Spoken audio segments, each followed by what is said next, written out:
सूत जी कहते हैं, महर्षियों, अब मैं वैदिक कर्म के प्रति श्रद्धा भक्ति रखने वाले लोगों के लिए वेदोक्त मार्ग से ही पार्थिव पूजा की पद्धति का वर्णन करता हूँ। यह पूजा भोग और मोक्ष दोनों को देने वाली होती है। आहिसिक सूत्रों में बताई हुई विधि के अनुसार विधि पूर्वक स्नान और संध्या उपासना करने के पहले ब्रह्म यज्ञ करें। तत्पश्चात देवताओं, ऋषियों, सनकादि मनुष्यों और पितरों का तर्पण करें। अपनी रुचि के अनुसार संपूर्ण नित्य कर्मों को पूर्ण करके शिव स्मरण पूर्वक भस्म तथा रुद्राक्ष धारण करें। तत्पश्चात संपूर्ण मनोवांछित फल की प्राप्ति के लिए ऊंची भक्ति भावना के साथ उत्तम पार्थिव लिंग को वेदोक्त विधि से भली भांति पूजा करें।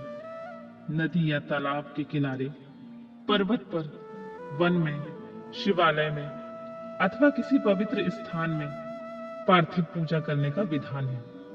ब्राह्मणों शुद्ध स्थान से निकाली हुई मिट्टी को यत्न पूर्वक लाकर बड़ी सावधानी के साथ शिवलिंग का निर्माण करें।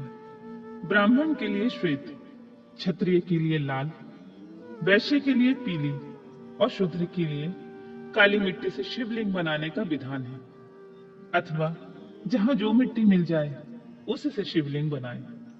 शिवलिंग बनाने के लिए प्रयत्न पूर्वक मिट्टी का संग्रह करके उस शुभ मृतिका को अत्यंत शुद्ध स्थान में रखें।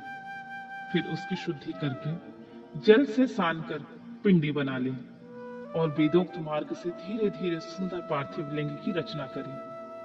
तत्पश्चात भोग और मोक्ष रूपी फल की प्राप्ति के लिए भक्ति पूर्वक उसका पूजन करें। उस पार्थिव लिंग की पूजन की जो विधि है, मैं उसे विधान पूर्वक बता रहा हूं। तुम सब लोग सुनो। ओम नमः शिवाय इस मंत्र का उच्चारण करते हुए समस्त पूजन सामग्री का प्रोक्षण करें। उस पर जल छिड़के। इसके बाद भूरसिम इत्यादि मंत्र से क्षेत्र सिद्धि करें। फिर आपम स्मानम इस मंत्र से जल का संस्कार करें। इसके बाद नमस्ते रुद्रम इस मंत्र से स्फटिक शिला का घेरा बनाने की बात कही गई है। नमः शंभवायम इस मंत्र से क्षेत्र शुद्धि तथा पंचामृत का प्रोक्षण करें। तत्पश्चात शिव भक्त पुरुष नमः पूर्वक नीलग्रीवायम मंत्र से शिवलिंग की उत्तम प्रतिष्ठा करें। इसके बाद वैदिक रीति से पूजन करने वाला उपासक भक्ति पूर्वक ऐदते रुद्रावसम इस मंत्र से रमणीय आसन दे। मानो महानतम इस मंत्र से आवाहन करें। याते रुद्रम इस मंत्र से भगवान शिव को आसन पर समासीन करें। यामेश्वर इस मंत्र से शिव के अंगों में न्यास करें। अध्यबोचतम इस मंत्र से प्रेम पूर्वक अधिवासन करें। असोयस्ताम्रो इस मंत्र से शिवलिंग में इष्ट देवता शिव का न्यास करें। इसके बाद नमस्तुते नीलग्रीवायम इस मंत्र से इष्ट देव को पाद्य समर्पित करें। रुद्र गायत्रीयम से अर्घ दें। त्र्यंबकम मंत्र से आचमन कराएं। पयम प्रतिभ्याम इस मंत्र से दुग्ध स्नान कराएं। दधि क्राम्यम इस मंत्र से दधि स्नान कराएं। घृत पावा इस मंत्र से घृत स्नान कराएं। मधुबाताम, मधुनक्तम, मधुमान्यम इन 3 ऋचाओं से मधु स्नान और शर्करा स्नान कराएं। इस दुग्ध आदि 5 वस्तुओं को पंचामृत कहते हैं। अथवा पाद्य समर्पण के लिए कहे नमस्तुते नीलग्रीवायाम इत्यादि मंत्र द्वारा पंचामृत से स्नान कराएं। तदनंतर मां नमस्तुक्यम इस मंत्र से प्रेम पूर्वक भगवान शिव को कटिबंध अर्पित करें। इसके बाद याते हेतियम इत्यादि 4 ऋचाओं को पढ़कर वेदक्त भक्त प्रेम से विधि पूर्वक भगवान शिव के लिए वस्त्र समर्पित करें। इसके बाद नमः श्रयाभम इत्यादि मंत्र को पढ़कर शुद्ध बुद्धि वाला भक्त पुरुष भगवान को प्रेम पूर्वक गंध और अक्षत अर्पित करें। नमः पर्यायम, इस मंत्र से फूल चढ़ाएं। नमः पर्यायम, इस मंत्र से बिल्व पत्र समर्पण करें। नमः कदर्पिने चाहूं, इस मंत्र से विधि पूर्वक धूप दें। इस ऋचा से शास्त्रोक्त विधि के द्वारा दीप निवेदन करें। फिर पूर्वोक्त त्र्यंबकम मंत्र से आचमन कराएं। ऋचा से फल समर्पण करें। फिर भगवान शिव को अपना सब कुछ समर्पण कर दें। तदनंतर इन पूर्वोक्त 2 मंत्रों द्वारा केवल अक्षतों से 11 रुद्रों का पूजन करें। फिर हिरण्यगभ्यम इत्यादि मंत्र से, जो 3 ऋचाओं के रूप में पठित है, दक्षिणा चढ़ाएं। देवस्य त्वाम, इस मंत्र से विद्वान पुरुष आराध्य देव का अभिषेक करें। दीप के लिए बताए गए नमः आश्वे इत्यादि मंत्र से भगवान शिव की निराजना करें। तत्पश्चात इमा रुद्रायम इत्यादि 3 ऋचाओं से भक्ति पूर्वक रुद्रदेव को पुष्पांजलि अर्पित करें तथा वी के उपासक पूजनीय देवता की परिक्रमा करें तथा भगवान को साष्टांग प्रणाम करें। यतो यतम, इस मंत्र से अभय नामक मुद्रा का, त्र्यंबकम मंत्र से ज्ञान नामक मुद्रा का तथा नमः सेनाम इत्यादि मंत्र से महामुद्रा का प्रदर्शन करें। नमो गोभ्यम, इस ऋचा द्वारा धेनु मुद्रा दिखाएं। इस तरह 5 मुद्राओं का प्रदर्शन करके शिव संबंधी मंत्रों का जाप करें अथवा वैदज्ञ पुरुष शतरुंद्रिय मंत्र की आवृत्ति करें। तत्पश्चात वेदज्ञ पुरुष पंचांग पाठ करें।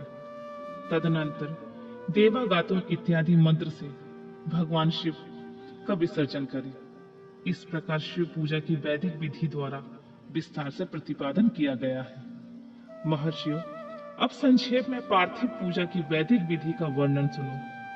सद्यो जातम, इस ऋचा से पार्थिव लिंग बनाने के लिए मिट्टी ले आए। वामदेवाय इत्यादि मंत्र से उसमें जल डालें। जब मिट्टी सनकर तैयार हो जाए तब अघोरम मंत्र से लिंग का निर्माण करें। फिर तत्पुरुषायम, इस मंत्र से विधिवत भगवान शिव का आवाहन करें। तदनंतर ईशानम मंत्र से भगवान शिव को वेदी पर स्थापित करें। इनके सिवाय अन्य सभी विधानों को भी शुद्ध बुद्धि वाला उपासक संक्षेप में ही संपन्न करे। इसके बाद विद्वान पुरुष पंचाक्षर मंत्र से अथवा गुरु के दिए हुए अन्य किसी शिव संबंधी मंत्र से 16 उपचारों द्वारा विधि पूर्वक पूजन करे।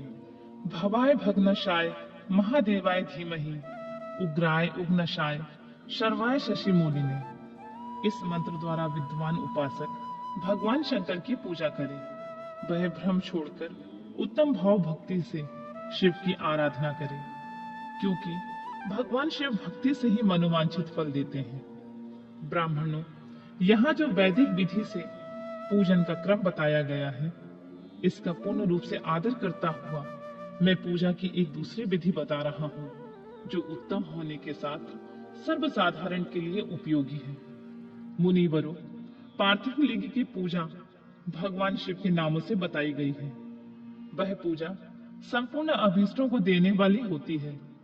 मैं उसे बताता हूँ, सुनो। हर महेश्वर, शंभु, शूलपाणी, पिनाकधृक, शिव, पशुपति और महादेव, ये क्रमशः शिव के 8 नाम कहे गए हैं। इनमें से प्रथम नाम के द्वारा अर्थात ओम हराय नमः का उच्चारण करके पार्थिव लिंग बनाने के लिए मिट्टी लाए। दूसरे अर्थात ओम महेश्वराय नमः का उच्चारण करके लिंग निर्माण करें। फिर ओम शंभवे नमः बोलकर उस पार्थिव लिंग की प्रतिष्ठा करें। तत्पश्चात ओम शूलपाणिये नमः कहकर उस पार्थिव लिंग में भगवान शिव का आवाहन करें। ओम पिनाकधृषे नमः कहकर उस शिवलिंग को नहलाएं। ओम शिवाय नमः बोलकर उनकी पूजा करें। फिर ओम पशुपतिये नमः कहकर क्षमा याचना करें और अंत में ओम महादेवाय नमः कहकर आराध्य देव का विसर्जन कर दें। प्रत्येक नाम के आगे ओंकार और अंत में चतुर्थी विभक्ति के साथ नमः पद लगाकर बड़े आनंद और भक्ति भाव से पूजन संबंधी सारे कार्य करने चाहिए। परमेश्वर मंत्र से अंग न्यास और कर न्यास की विधि भली भांति संपन्न करके फिर नीचे लिखे अनुसार ध्यान करें, जो कैलाश पर्वत पर एक सुंदर सिंहासन के मध्य भाग में विराजमान है, जिनके वाम भाग में भगवती उमा उनसे सटकर बैठी हुई हैं। सनक सनंदन आदि भक्तजन जिनकी पूजा कर रहे हैं तथा जो भक्तों के दुख रूपी दावानल को नष्ट कर देने वाले अपरमेय शक्तिशाली ईश्वर है, उन विश्व विभूषण भगवान शिव का चिंतन करना चाहिए। भगवान महेश्वर का प्रतिदिन इस प्रकार ध्यान करें, उनकी अंग कांति चांदी के पर्वत की भांति गौर है। वे अपने मस्तक पर मनोहर चंद्रमा का मुकुट धारण करते हैं। रत्नों के आभूषण धारण करने में उनका श्री अंग और भी उद्भासित हो उठा है। उनके चारों हाथों में क्रमशः परशु, मृग मुद्रा, वर और अभय मुद्रा सुशोभित हैं। वे सदा प्रसन्न रहते हैं, कमल के आसन में बैठे हैं और देवता लोग चारों ओर खड़े होकर उनकी स्तुति कर रहे हैं। उन्होंने वस्त्र की जगह व्याघ्र चर्म धारण कर रखा है। वे इस विश्व के आदि हैं, बीज रूप हैं तथा सबका समस्त भय हर लेने वाले हैं। उनके 5 मुख हैं और प्रत्येक मुखमंडल में 3-3 नेत्र हैं। इस प्रकार ध्यान और उत्तम पार्थिव लिंग की पूजा करके गुरु के दिए हुए पंचाक्षर मंत्र का विधि पूर्वक जप करे। विप्रवरु, विद्वान पुरुष को चाहिए कि वह देवेश्वर शिव को प्रणाम करके नाना प्रकार की स्तुतियों द्वारा उनका स्तवन करे तथा शतरुद्रीय का पाठ करे। तत्पश्चात अंजलि में अक्षत और फूल लेकर उत्तम भक्ति भाव से निम्नांकित मंत्रों को पढ़ते हुए प्रेम और प्रसन्नता के साथ भगवान शंकर से इस प्रकार प्रार्थना करें। सबको सुख देने वाले कृपा निधान भूतनाथ शिव, मैं आपका हूँ। आपके गुणों में ही मेरे प्राण बसते हैं, अथवा आपके गुण ही मेरे प्राण, मेरा जीवन सर्वस्व है। मेरा चित्त सदा आपके ही चिंतन में लगा हुआ है। यह जानकर मुझ पर प्रसन्न होइए, कृपा कीजिए। शंकर, मैंने अनजान अथवा जानबूझकर यदि आपका जप और पूजन आदि किया हो तो आपकी कृपा से वह सफल हो जाए। गौरीनाथ, मैं आधुनिक युग का महान पापी हूँ, पतित हूँ और सदा आपके ही परम महान पतित पावन हूँ। इस बात का विचार करके आप जैसा चाहें वैसा करें। महादेव, सदाशिव, वेदों, पुराणों, नाना प्रकार के शास्त्रीय सिद्धांतों और विभिन्न महर्षियों ने भी अब तक आपको पूर्ण रूप से नहीं जाना है। फिर मैं कैसे जान सकता हूँ महेश्वर? मैं जैसा हूँ वैसा ही उसी रूप में संपूर्ण भाव से आपका हूँ, आपके आश्रित हूँ, इसलिए आपसे रक्षा पाने योग्य हूँ। परमेश्वर, आप मुझ पर प्रसन्न होइए। मुने इस प्रकार प्रार्थना करके हाथ में लिए हुए अक्षत और पुष्प को भगवान शिव के ऊपर चढ़ाकर उन शंभुदेव को भक्ति भाव से विधि पूर्वक साष्टांग प्रणाम करें। तदनंतर शुद्ध बुद्धि वाला